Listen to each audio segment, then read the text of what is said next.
नमस्कार दोस्तों, Bhatner IAS YouTube channel पर स्वागत है आपका। मैं नमिंदर सिंह आपको पढ़ाने जा रहा हूँ मध्यकालीन भारत का इतिहास, जिसमें हमारा चल रहा है मुगल वंश। मुगल वंश में हमने बाबर को कंप्लीट कर लिया है, तो अगला बादशाह है जो मुगल बादशाह, उसे हम देखेंगे हुमायूं को। जो हुमायूं है उसका शासनकाल कितना रहता है और उनके माता पिता का नाम क्या है, और जैसे कि हम देखें हुमायूं का परिचय देखेंगे पहले तो हुमायूं का शासनकाल है 1530 से लेकर के 1556 तक रहता है, और इसका निर्वासन काल भी आता है 1540 से और 55 की मध्य। तो सबसे पहले हम देखेंगे हुमायूं है जिसका पूरा नाम क्या रहता है। इसका पूरा नाम क्या था? इसका नाम था नासिरुद्दीन। क्या था? नासिरुद्दीन मोहम्मद। नासिरुद्दीन मोहम्मद हुमायूं। हुमायूं इसका जन्म कब होता है और कहाँ होता है? हुमायूं के जन्म की बात करें तो हुमायूं का जन्म कहाँ होता है? काबुल में होता है। और होता कब है? मार्च 1508 ईस्वी को काबुल में इसका जन्म होता है। कहाँ होता है? काबुल में 1508 को होता है। यानी कि भारत पर आक्रमण करने से पहले ही हम कह सकते हैं बाबर का, हुमायूं का जन्म हो चुका था। भेरा पर 1519 में आक्रमण होता है। और इनके पिता का नाम हम देखें तो बाबर था, और माता का नाम क्या था? माहम बेगम। माहम अनगाब कहते हैं, और माहम बेगम या माहम सुल्ताना के नाम से भी इसे जाना जाता है। यह था बाबर का हुमायूं का परिचय। तो हुमायूं जो था अरबी, फारसी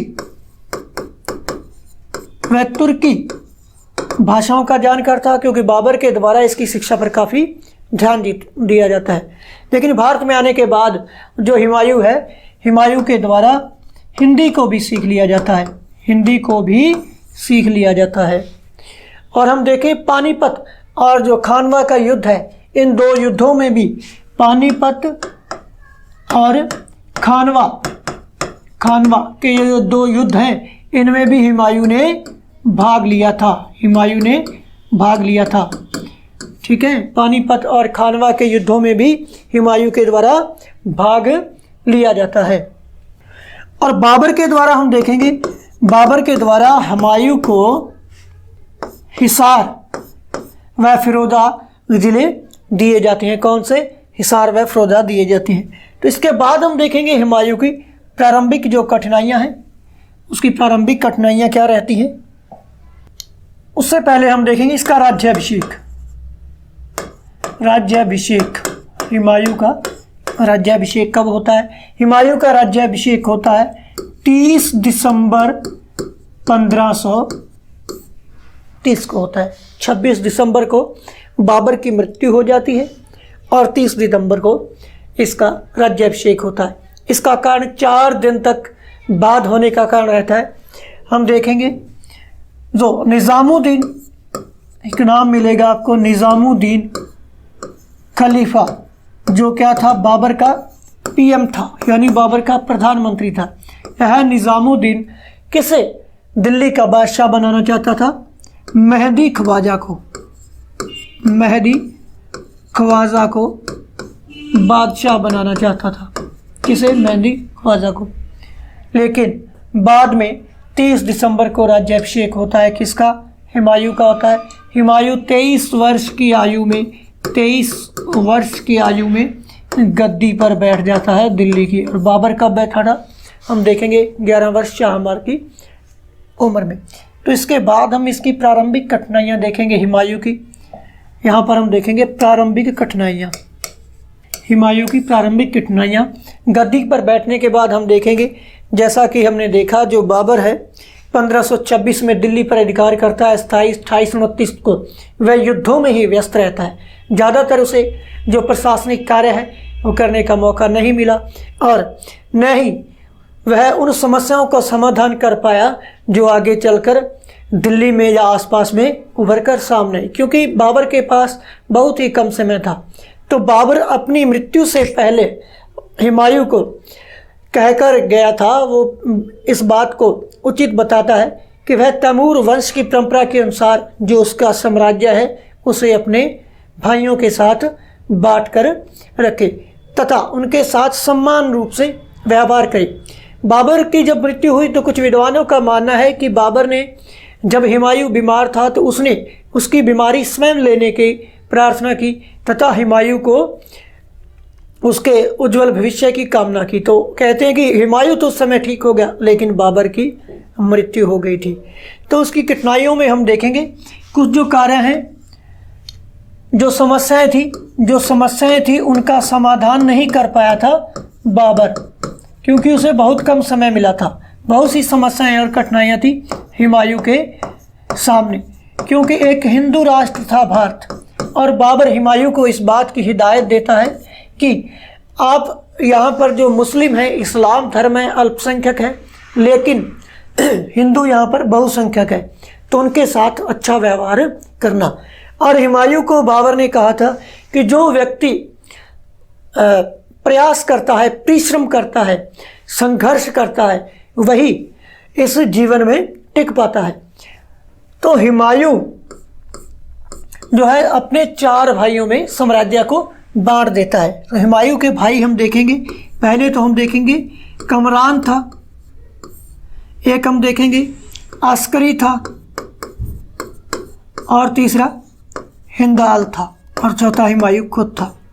कमरान को जो हुमायूं है उसके साम्राज्य को बांटता है, तो हम देखेंगे जो साम्राज्य है मुगलों का उसे अपने भाइयों में बांट दिया जाता है। किसके द्वारा? हुमायूं के द्वारा। तो यहाँ पर हम देखेंगे कमरान है, इसे कंधार का क्षेत्र दिया जाता है और दूसरा काबुल का क्षेत्र भी जो है दे दिया जाता है। इसके बाद हम देखेंगे अस्करी को संबल का प्रदेश दे दिया जाता है, संबल का प्रदेश दे दिया जाता है। कौन सा? संबल का। उसके बाद हम देखेंगे जो हिंदाल है, हिंदाल को मेवात का प्रदेश दे दिया जाता है, जो बहुत बड़ी भूल साबित होती है, सिद्ध होती है हुमायूं के लिए, क्योंकि इसके भाई भी अंत समय में इसका साथ नहीं देते हैं। उसके बाद हम कठिनाइयों की बात करें तो हुमायूं के 2 बड़े शत्रु थे। भारत में हुमायूं के 2 बड़े शत्रु थे। पहला तो हम देखेंगे इनमें, एक तो अफगान नेता शेर खान था। कौन था? शेर खान था। दूसरा हम देखेंगे गुजरात का जो शासक है बहादुर शाह। यह 2 बड़े शत्रु रहते हैं किसके? हुमायूं के। अफगान नेता शेर खान और गुजरात का शासक बहादुर शाह। तीसरा हम देखेंगे खानवा के युद्ध में बाबर के द्वारा या मुगलों के द्वारा पूरी तरह से राजपूतों को नहीं दबाया जा सका था, उनको पूरी तरह से नहीं कुचल पाए थे। तो राजपूत भी इनके लिए खतरा रहेंगे। किसके लिए? हुमायूं के लिए। तो यहाँ पर हम देखेंगे भारत की स्थिति देखेंगे तो इस प्रकार से हम देखेंगे, जैसे यह भारत है, दक्षिण भारत का क्षेत्र है, यह पूर्वी भारत का क्षेत्र है। यहाँ पर जो शेर खान है बिहार के क्षेत्र में हम देखेंगे शेर खान है, और गुजरात के क्षेत्र में यहाँ पर हम देखेंगे बहादुर शाह है। यहाँ पर दिल्ली है। उस समय हम देखेंगे ये जो पंजाब, काबुल, कंधार का जो क्षेत्र है यह इनके अधीन था मुगलों के। और जो बाबर है इसके हम देखेंगे जो नियंत्रण में ज़्यादा क्षेत्र नहीं था। यहाँ पर हम देखेंगे जो दिल्ली का क्षेत्र है यह था, और बंगाल का क्षेत्र भी स्वतंत्र था। बिहार को भी पूरी तरह से नहीं दबा पाया था। जो बिहार का क्षेत्र है उसे भी क्या है, जो बाबर है पूरी तरह से नहीं दबा पाया था। यहाँ से भी विद्रोह भी हो रही थी। तो एक सीमित क्षेत्र था किसके पास? मुगलों के पास। यहाँ पर हम देखेंगे मुगलों के पास एक सीमित क्षेत्र था। नीचे मालवा भी, और यहाँ पर राजपूताना का क्षेत्र था। कौन सा रहेगा? राजपूताना का जो क्षेत्र है, राजपूताना का क्षेत्र है। राजस्थान का जो क्षेत्र है यह भी दिल्ली के नियंत्रण में नहीं था। तो ऐसी कंडीशनें थी। तो हुमायूं के रास्ते में हम देखेंगे अभी कांटे बहुत सारे थे जिन्हें नहीं अभी तक चुन पाया था रास्ते से मुग़ल बादशाह बाबर। तो उसके सामने हम देखेंगे हुमायूं के समक्ष बहुत सी कठिनाइयाँ भी बाकी थी। तो दूसरा उसने गलती कर दी, अपने साम्राज्य को अपने भाइयों में विभाजित कर देना। इसके बाद हम देखेंगे हुमायूं के अभियान जो है, तो सबसे पहले हम देखेंगे 1531 ईस्वी में 1531 ईस्वी में हुमायूं के द्वारा कालिंजर का अभियान किया जाता है। कौन सा?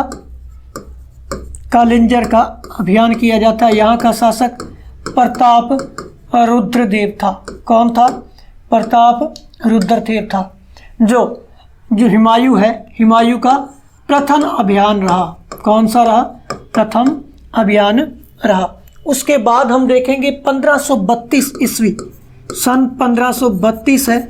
इस समय हम देखेंगे हुमायूं जो इसके द्वारा दोराहा या दोहरिया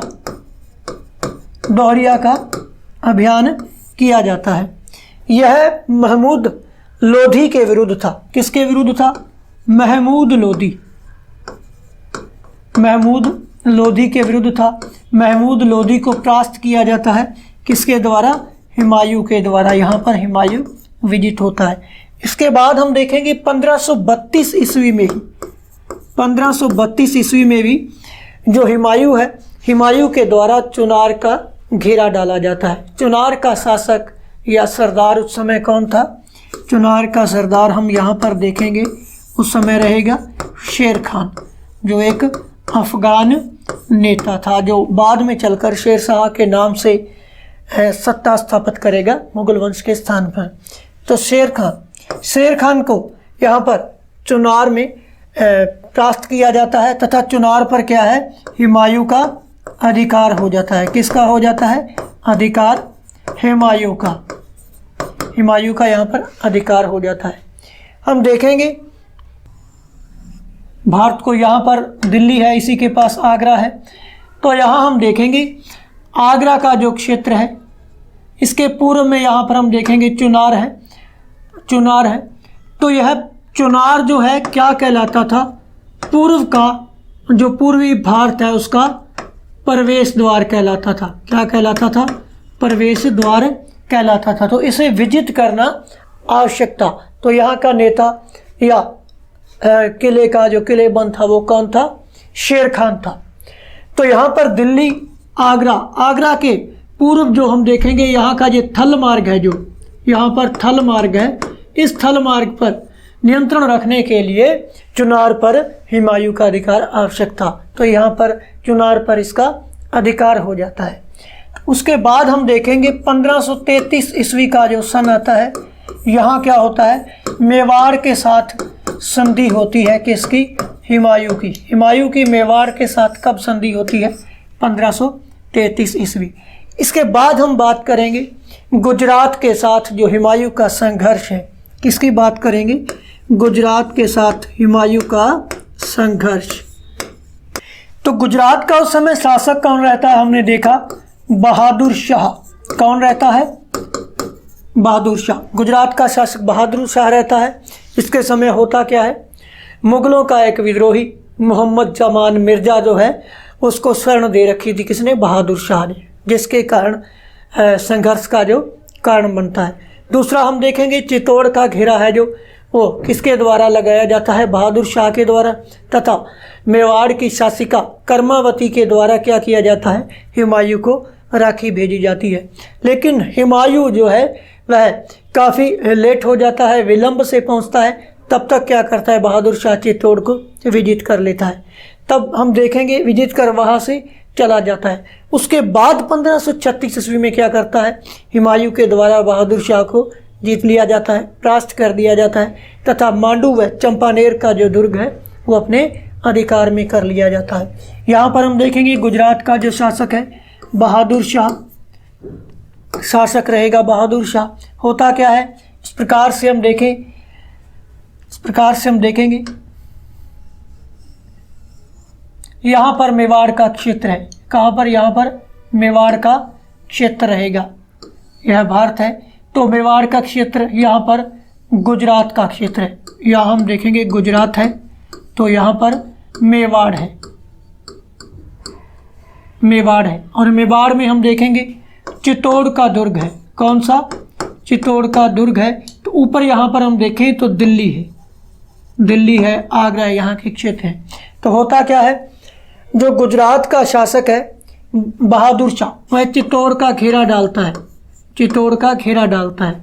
और उसके बाद हम देखेंगे कर्मावती यहाँ की चित्तौड़ की शासिका है। शासिका कौन है? कर्मावती। कर्मावती क्या करती है? हुमायूं को राखी भेजती है। किसको? हुमायूं को राखी भेजती है। लेकिन हुमायूं क्या है, विलंब से आता है। तब तक बहादुर शाह जो है गुजरात का शासक है, वो विजयी हो जाता है। बहादुर शाह जब विजयी होकर यहाँ से चला जाता है तो ग्वालियर होते हुए हुमायूं चित्तौड़ पहुँचता है, चित्तौड़ पहुँचता है। उसके बाद वह बहादुर शाह का पीछा करता है और 1536 ईस्वी में हम देखेंगे, जो 1536 ईस्वी है, तब वह क्या करता है, बहादुर शाह को क्या कर देता है, परास्त कर देता है, परास्त कर देता है। इस विजय से 1536 में हम देखेंगे जो मांडू और चंपानेर के दुर्ग हैं, मांडू और चंपानेर के जो दुर्ग हैं या किले हैं, वो किसके अधीन हो जाते हैं? किसके अधीन हो जाएंगे? वो हो जाएंगे हुमायूं के, हुमायूं के हो जाएंगे। अब तक जो हमने पढ़ा इसको फिर से देख ले ताकि अच्छी तरह से याद हो जाएगा। तो यहाँ पर हम देखेंगे हुमायूं के अभियानों के बारे में, यहीं से स्टार्ट करेंगे। हुमायूं के अभियान देखें तो पहला अभियान होता है हुमायूं का 1531 ईस्वी में। किस राज्य के विरुद्ध होता है? कालिंजर के विरुद्ध होता है। तो यहाँ का शासक कौन था? प्रताप रुद्र देव था। और यह पहला अभियान था हुमायूं का। उसके बाद 1532 में होता है दूसरा अभियान, जो दोराहा का अभियान है या दोहरिया का युद्ध भी इसे कहा जाता है, दोहरिया का अभियान या दोहरा का। यहाँ का शासक होता है महमूद लोदी, जो हुमायूं से परास्त होता है। यह प्रथम मुकाबला था, हम कहेंगे कि यह प्रथम मुकाबला था अफगानों के साथ। प्रथम मुकाबला था किसके साथ? हम कहेंगे अफगानों के साथ हुमायूं का। इसके बाद 1532 ईस्वी का जो सन है, चुनार का घेरा डालता है। यहाँ का जो किलेदार है वो कौन है? शेर खान है। अब चुनार पर यहाँ पर हुमायूं का अधिकार हो जाता है। अधिकार होने के बाद हुमायूं यहाँ से चला जाता है। 1533 ईस्वी का सन आता है तो मेवाड़ के साथ जो हुमायूं है संधि कर लेता है। उसके बाद हम देखेंगे, इस मैप में हमने देखा कि चुनार पर घेरा डालने का मकसद क्या रहता है हुमायूं का, क्योंकि चुनार जो है पूर्वी थल मार्ग पर नियंत्रण करने का जो राजनीतिक उसका मुद्दा रहता है वो रहता है। क्योंकि जो पूर्व का थल मार्ग है उसका प्रवेश द्वार कहा जाता था किसे? चुनार को। इसलिए इसे विजिट करना आवश्यक था हुमायूं के लिए। तो उसके बाद हम देखेंगे अगला जो अभियान रहता है गुजरात का अभियान रहता है। गुजरात के अभियान में देखेंगे मुख्य कारण इसका रहता है कि मोहम्मद जमान मिर्जा, क्या देखेंगे हम, जो मोहम्मद जमान मिर्जा इसे शरण दे रखी थी। किसने इसे शरण दे रखी थी? बहादुर शाह ने, जो मुगलों का विद्रोही था। यह कारण रहता है। दूसरा रहता है, हम देखेंगे हुमायूं को राखी भेजी जाती है किसके द्वारा? चित्तौड़ की रानी या शासिका कर्मावती के द्वारा, क्योंकि गुजरात के शासक के द्वारा चित्तौड़ पर खेला डाला जाता है। चित्तौड़ को घेर रखा था, मेवाड़ का राज्य है, चित्तौड़ घेर रखा था। लेकिन जब तक ग्वालियर होते ही हुमायूं यहाँ पर पहुँचता है तो चित्तौड़ को विजित कर या घेरा उठाकर बहादुर शाह जहाँ से चला जाता है। तो 1536 ईस्वी में वह हुमायूं इसका पीछा करता है तथा बहादुर शाह से विजय कर लेता है। बहादुर शाह यहाँ परास्त होता है, जिसे विजय के रूप में उसे मांडू का और चंपानेर का जो दुर्ग है वो प्राप्त होते हैं, इसके अधीन हो जाते हैं। उसके बाद हम देखेंगे शेर खान के साथ संघर्ष। यहाँ पर हम देखेंगे हुमायूं का शेर शाह के साथ जो संघर्ष है किस प्रकार से रहता है, शेर शाह के साथ जो संघर्ष किस प्रकार से रहता है। हुमायूं को मालवा व गुजरात का क्षेत्र है, यहाँ पर 2 वर्ष लग जाते हैं। यहाँ हम देखेंगे, यह भारत का हम मैप देखेंगे, ये गुजरात का क्षेत्र है, इधर हम देखेंगे मालवा का क्षेत्र है। यहाँ पर हुमायूं को कितना समय लग जाता है, 2 वर्ष लग जाते हैं। तथा इधर हम देखेंगे जो बंगाल का क्षेत्र है, बंगाल के शासक महमूद को कौन परास्त कर देता है। यहाँ पर हम देखेंगे यहाँ का जो शासक है महमूद बंगाल का, इसे परास्त कर देता है शेर खान। शेर खान के द्वारा बंगाल के शासक को क्या कर दिया जाता है, परास्त कर दिया जाता है तथा बंगाल पर अपना अधिकार कर लिया जाता है। जब इसकी खबर या समाचार हुमायूं को मिलता है तो हुमायूं व उसका जो भाई है कमरान यहाँ पर चले जाते हैं। और इधर आने के बाद हम देखेंगे बंगाल पर यहाँ पर अपना नियंत्रण स्थापित करते हैं। आगरा से जब जाते हैं, नियंत्रण स्थापित करते हैं तो लगभग 8 महीने यहाँ पर व्यतीत हो जाते हैं। किसके, हुमायूं के। कमरान यहाँ से वापस चला जाता है। कमरान जब यहाँ से वापस चला जाता है आगरा, तो जो बीच का क्षेत्र है यहाँ पर हम देखेंगे, यहाँ पर हम देखें यह आगरा का क्षेत्र है, यहाँ पर दिल्ली का क्षेत्र है। आगरा से लेकर यहाँ पर हम देखेंगे चुनार उज्जैन का क्षेत्र है, कन्नौज का क्षेत्र है। फिर यहाँ हम देखेंगे दूसरा हम देखेंगे जौनपुर का क्षेत्र है। तो इस क्षेत्र में हम देखेंगे आगरा से लेकर के यहाँ तक किसका अधिकार हो जाता है, शेर खान का अधिकार हो जाता है। इस क्षेत्र पर शेर खान का अधिकार हो जाता है। इसका भाई यहाँ से हम देखेंगे आगरा चला जाता है, लेकिन जब तक पता चलता है किसे, हुमायूं को, तो हुमायूं यहाँ से वापस चलता है तो रास्ते में उसे रास्ता पहले से ही कट गया है। किसके द्वारा घेर लिया जाता है, शेर खान के द्वारा। शेर खान हम देखेंगे रास्ते में हुमायूं को घेर लेता है। तो यहाँ पर युद्ध होता है, चौसा का युद्ध होता है। कौन सा युद्ध होता है, चौसा का युद्ध। महत्वपूर्ण है, चौसा का युद्ध कब होता है, 1539 ईस्वी में होता है। किन किन के मध्य होता है, एक तो हम देखेंगे शेर खान, किसके मध्य, शेर खान व हुमायूं के मध्य, हुमायूं के मध्य 1539 में चौसा का युद्ध होता है। इस युद्ध में बड़ी मुश्किल से जान बचाता है हुमायूं। हुमायूं को यहाँ से खदेड़ देता है शेर खान। तो हुमायूं क्या करता है, गंगा नदी में घोड़े समेत छलांग लगा देता है। गंगा नदी में घोड़े समेत छलांग लगा देता है यहाँ पर हुमायूं। लेकिन एक भिश्ती के द्वारा, जिसका नाम था, कुछ किताबों में निजाम शक्का भी मिलता है, कुछ किताबों में निजाम रुक्का भी उसका नाम मिलता है। इस भिश्ती के द्वारा किसकी जान बचा ली जाती है, हुमायूं की जान बचा ली जाती है। हुमायूं की जान बचा ली जाती है तथा इसी जान बचाने के कारण निज़ाम रुक्का जो है उसे 1 दिन के लिए दिल्ली का बादशाह बनाया जाता है। क्या किया जाता है, दिल्ली का बादशाह 1 दिन के लिए बनाया जाता है, जो आगे चलकर हम देखेंगे। उस दिन क्या करता है, चमड़े के सिक्के चलाता है, चमड़े के सिक्के चलाता है। बड़ी मुश्किल से यहाँ पर जान बचाकर जो है कन्नौज पहुँचता है हुमायूं।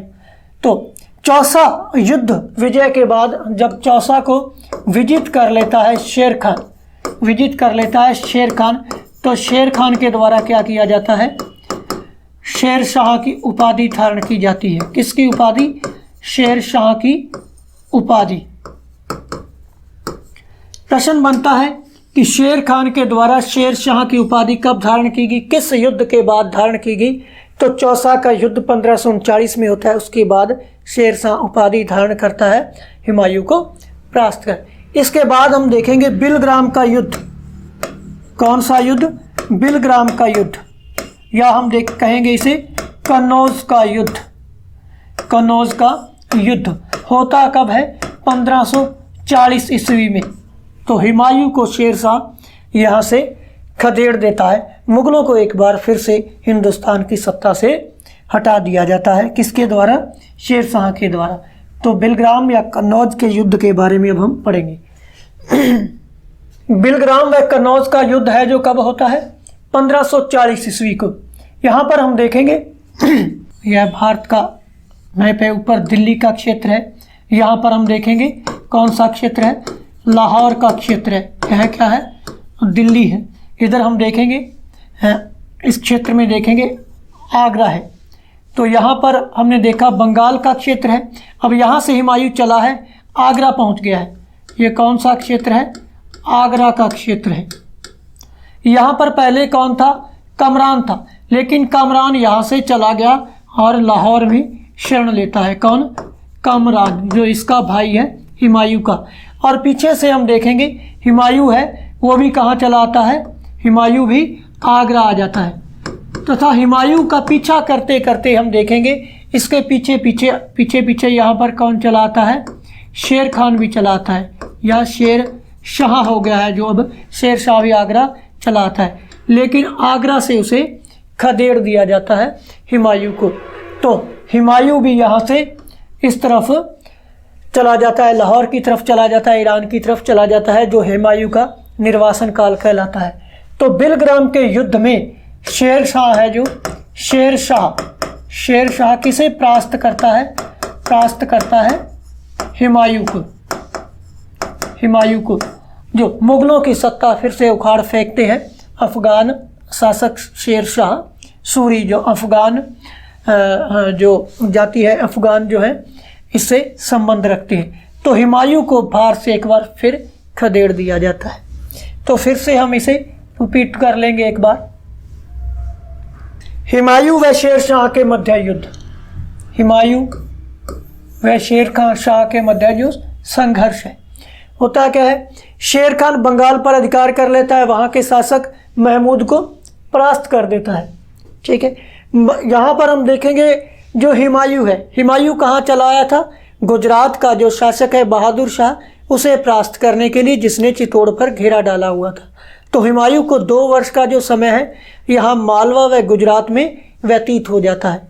तो इतने समय में क्या करता है जो शेरशाह है, जो चुनार का किलेदार था, तो वो महमूद को परास्त कर बंगाल का अपना अधिकार कर लेता है। हुमायूं को जब पता चलता है तो वहाँ चला जाता है तथा वहाँ से शेरशाह को खदेड़ देता है। तो इतने समय में क्या होता है?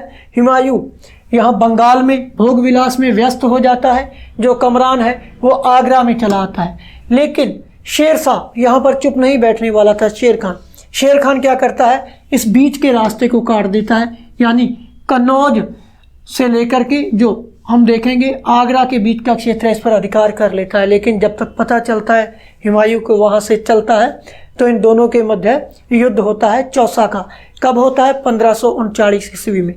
तो यह गंगा नदी के किनारे जब युद्ध होता है, तो हुमायूं की जो सेना है उसमें भगदड़ मच जाती है। हुमायूं बड़ी मुश्किल से जान बचाता है और घोड़े समेत क्या करता है? नदी में कूद जाता है, जिसकी नजाम सक्का नाम एक भिश्ती के द्वारा जान बचाई जाती है और उसे एक दिन का बादशाह बनाया जाता है और उसके द्वारा चमड़े के सिक्के चलाए जाते हैं। और इस चौसा के युद्ध में देखेंगे हुमायूं क्या होता है? परास्त होता है। विजय कौन होता है? शेर खान होता है, जिसमें हुमायूं के जो 7000 सैनिक हैं युद्ध में मारे जाते हैं। तथा इस युद्ध में देखेंगे चौसा के युद्ध में जो 1539 ईस्वी में हुआ था, और इसमें हुआ क्या था? इसमें एक मुख्य बात, चौसा के युद्ध के बाद जो शेर खान है, इसके द्वारा शेर शाह की उपाधि धारण कर ली जाती है। इसके बाद हम देखेंगे बिलग्राम व कन्नौज का युद्ध। बिलग्राम व कन्नौज के युद्ध में हम देखेंगे कमरान पहले हमने देखा लाहौर में चला गया है, लेकिन आगरा में जाकर जब आश्रय लेता है हुमायूं, तो पीछे पीछे कौन चलाता है? शेर खान, और हुमायूं को यहाँ से भी खदेड़ देता है।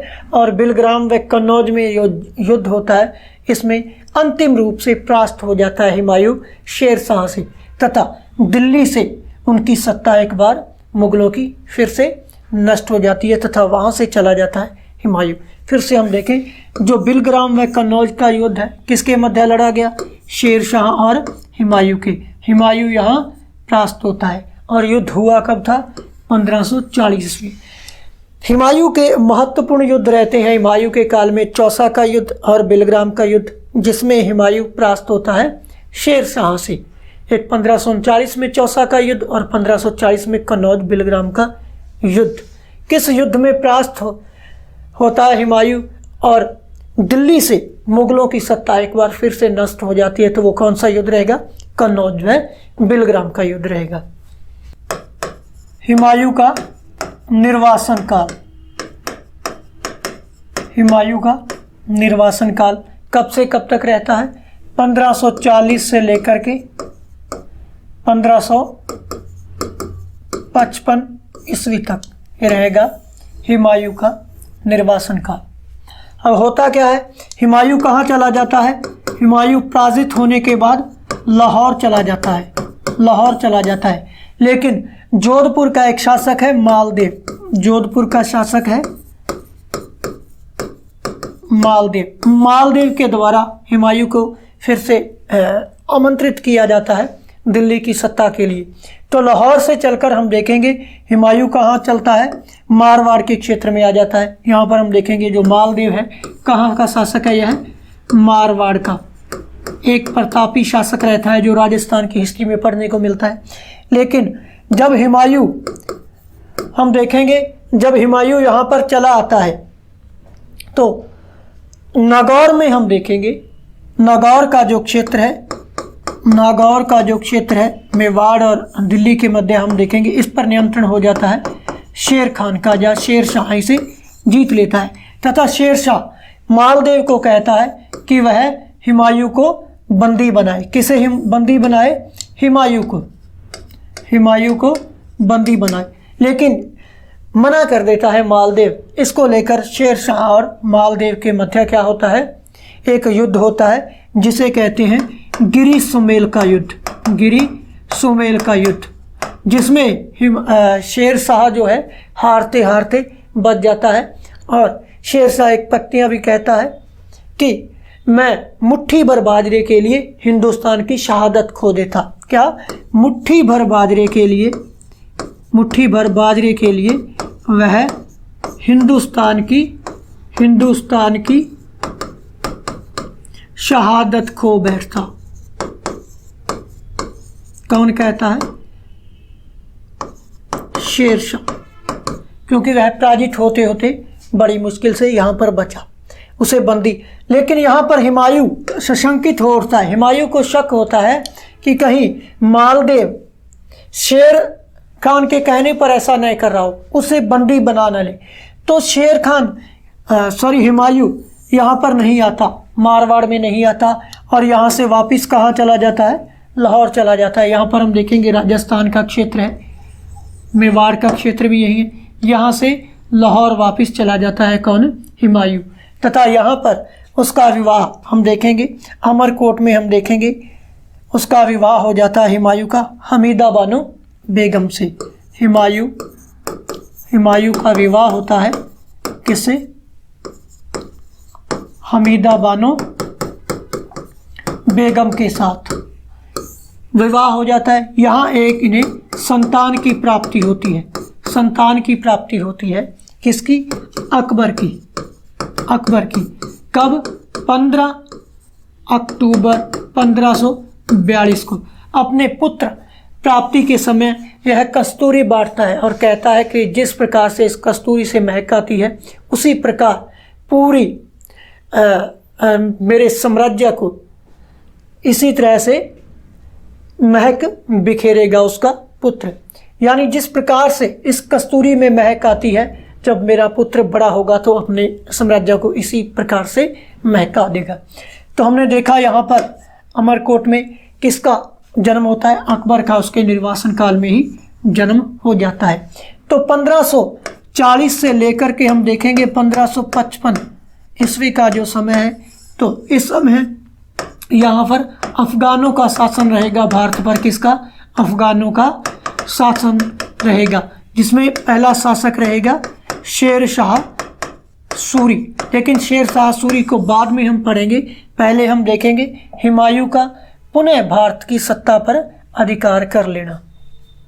हुमायूं की या हुमायूं द्वारा पुनः राज्य की प्राप्ति में हम देखेंगे कब होती है, 1555 में। इसमें होता क्या है, माछीवाड़ा का युद्ध होता है। कौन सा युद्ध होता है, माछीवाड़ा का युद्ध। माछीवाड़ा का युद्ध कब होता है, मई 1555 में। यहाँ पर हम देखेंगे अफगान सरदार कौन थे, अफगान सरदार नसीब खान व तैतार खान। इनके और मुगलों के मध्य संघर्ष होता है, मुगलों के मध्य संघर्ष होता है, जिसमें मुगल क्या होते हैं, विजेता होते हैं। मुगलों की विजय होती है और अफगान सरदार जो हैं इनकी पराजय हो जाती है। मई के बाद हम देखेंगे जून 1555 आता है। कौन सा महीना आता है, जून 1555। यहाँ क्या होता है, सरहंद का युद्ध होता है। सरहंद का युद्ध होता है। यह युद्ध होता है मुगलों के मध्य और अफगानों के मध्य। अफगानों की तरफ से हम देखेंगे इनका सरदार या सेनापति सिकंदर शाह था। कौन था, सिकंदर शाह था। सिकंदर शाह यहाँ पर हम देखेंगे जो मुगल सेना है, मुगल सेना का नेतृत्व कौन कर रहा था, बैरम खान। और सिकंदर शाह सूर है जो अफगानी सेना का नेतृत्व कर रहा था। इनके मध्य क्या होता है, आपस में टकराव होता है, जिसमें हम देखेंगे सिकंदर शाह क्या होता है, पराजित होता है और बैरम खान की क्या होती है, विजय हो जाती है। तो इसी विजय के साथ 1555 में सरहंद की विजय के बाद दिल्ली पर पुनः कौन बैठता है, हुमायूं। जुलाई 1555 में हम देखेंगे, जो जुलाई 1555 है, तब दिल्ली के सिंहासन पर पुनः बैठता है हुमायूं इस सिंहासन पर पुनः बैठता है। 1556 में होता क्या है, 1556 का जो समय, इस समय दीनपनाह नामक एक पुस्तकालय की सीढ़ियों से उतरते समय हुमायूं के सर में चोट लगती है और हुमायूं की मृत्यु हो जाती है। इसी के साथ ही एक इतिहास पर लेनपुन लिखते हैं कि हुमायूं जिंदगी भर या जीवन भर लड़खड़ाता रहा और लड़खड़ाते ही उसकी मृत्यु हो गई। जो हुमायूं है वह ज्योतिष में बड़ा विश्वास रखता था तथा सातों दिन अलग अलग के कपड़े पहनता था, अलग अलग रंग के कपड़े पहनता था। हुमायूं अफीम का बड़ा शौकीन था, अफीम का भी सेवन करता था। इस प्रकार से हम देखेंगे दूसरा बादशाह है जो दिल्ली का मुगल वंश का, उसका भी अंत हो जाता है। तो फिर से हम थोड़ा देख लेंगे हुमायूं का जो पुनः राज्य या सत्ता को प्राप्त करता है, उसमें हम देखेंगे कब होती है, 1555 में होती है। कौन सा युद्ध होता है पुनः सत्ता प्राप्ति के लिए, माछीवाड़ा का। इससे पहले पंजाब पर वह अधिकार कर लेता है। माछीवाड़ा के युद्ध में हम देखेंगे पंजाब पर उसका अधिकार कर लेता है। यहाँ पर अफगान सेना का नेतृत्व कौन करता है, नसीब खान और तातार खान के द्वारा किया जाता है 1555 में माछीवाड़ा के युद्ध में, जिसमें मुगल क्या होते हैं, विजेता हो जाते हैं। उसके बाद है जून 1555 का जो युद्ध है, जून 1555 के युद्ध में हम देखेंगे कौन सा युद्ध है, यह सरहंद का युद्ध है। जून 1555 में सरहंद का युद्ध लड़ा जाता है, जिसमें मुगलों की सेना का नेतृत्व कौन करता है, बैरम खान करता है, और अफगानों की सेना का नेतृत्व कौन करता है, सिकंदर शाह करता है, जो परास्त होता है किससे, बैरम खान से। बैरम खान यहाँ पर विजित होता है। तो इस प्रकार से जुलाई 1555 में दिल्ली के सिंहासन पर पुनः बैठ जाता है हुमायूं, तथा एक दिल्ली का पुस्तकालय है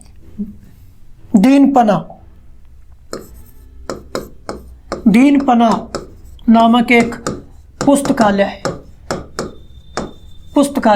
इस पुस्तकालय की सीढ़ियों से गिरकर हम देखेंगे, सीढ़ियों से गिरकर मृत्यु हो जाती है किसकी, हुमायूं की। और लेनपुन लिखता है इस बारे में, हम देखेंगे लेनपुन एक इतिहासकार लिखता है कि हुमायूं है जो जीवन भर लड़खड़ाता रहा और लड़खड़ाते ही इसकी क्या होगी, मृत्यु होगी। तो इसी के साथ हुमायूं और हमारा दूसरा टॉपिक कंप्लीट हो गया है।